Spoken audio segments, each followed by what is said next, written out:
Poems of Narad, from Visions and Experiences, Volume 2, Part 1. In Tibet. When I first read about the butter lamps, I could smell the smoke that filled the spacious halls and darkened tapestries on temple walls. I heard the call of bells in far-off camps, and stars like candles in the frozen night appeared as on the table of a king. I knew the song the spinning prayer wheels sing, and recognized this strange, familiar sight. As one who passes through a childhood town, remembers lanes forgotten by the rest, knows secrets no adult has ever guessed, and every path his feet have traveled down. I saw in vision's clear, awakened eye the colored flags flapping in the wind, the saffron robes native to my kind, and awesome statues of the deity. I lived and loved in that transparent air, and rode beneath her skies of ideal blue. I died in fields where orange lilies grew, upon my lips an ancient Buddhist prayer. When the world was new, I can remember when the world was new, and love descended on this blue-green sphere.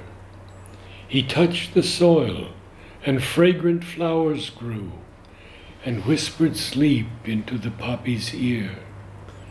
A time when soul expressed its fragrance too, and life in all its plenitude drew near.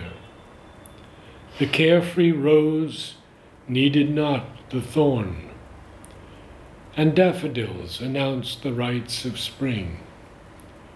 It was a world of wonder, so newborn that sorrow was an unfamiliar thing, and heaven seemed imprinted on the earth. I saw, as with a visionary sight, the joy of man's becoming and his birth, to be the king of matter and its light, and all of happy life beneath his feet.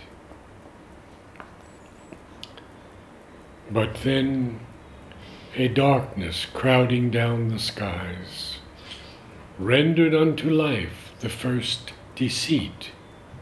Ignorance and greed and treacheries came covering with veils the early sun. The glory that we knew was now despair, the battle lost before it had begun, and covering earth a pestilential air. The halo I had glimpsed around each face, now dulled into death's mask and life's defeat.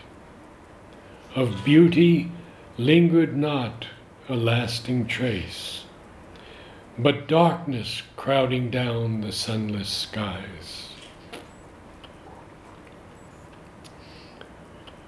And yet a music dwells within us still, and loveliness not visible to eyes that see the surface waves have not the will to soar into those vast ethereal skies where we are one with universal love.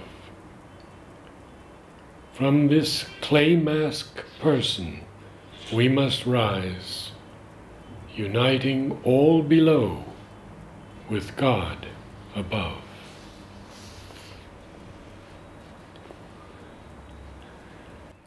where the sacred bodies rest.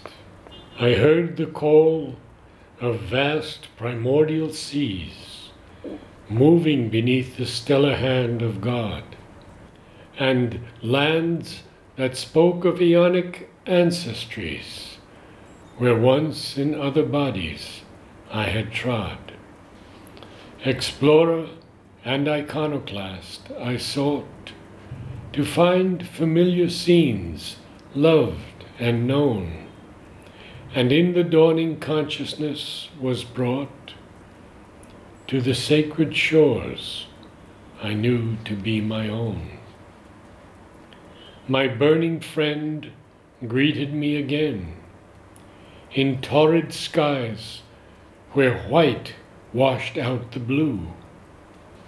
Beyond the jungle and the endless plain, I found the place where higher knowledge grew. In a courtyard decked with flowers, where the scent of frankincense and jasmine filled the air, I saw a kingly trunk whose branches lent protection to the lowly and the fair. A tree of God, bejeweled with golden bloom. Beneath its canopy, all souls are blessed in the aura of a heavenly perfume. The Samadhi, where the sacred bodies rest.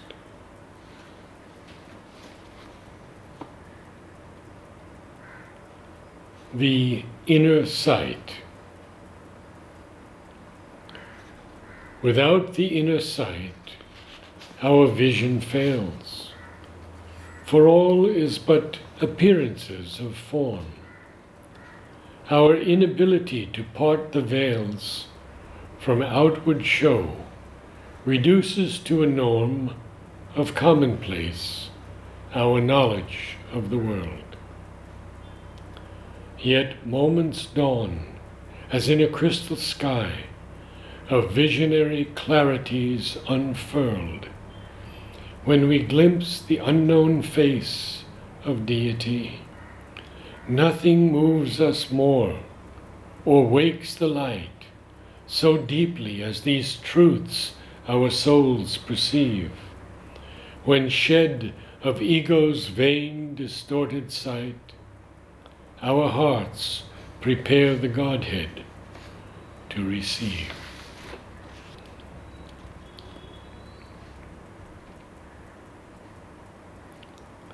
To wake the sleeper. Above our houses in the dimming light, the star-encrusted ceiling of the night appears, and heaven seems not far away, a heartbeat from the brilliance of the day.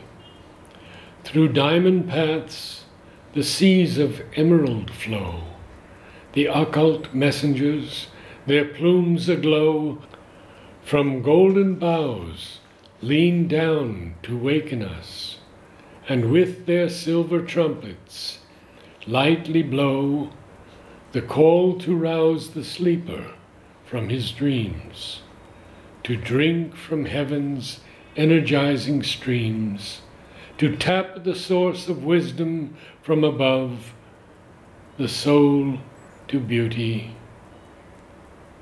and the heart to love.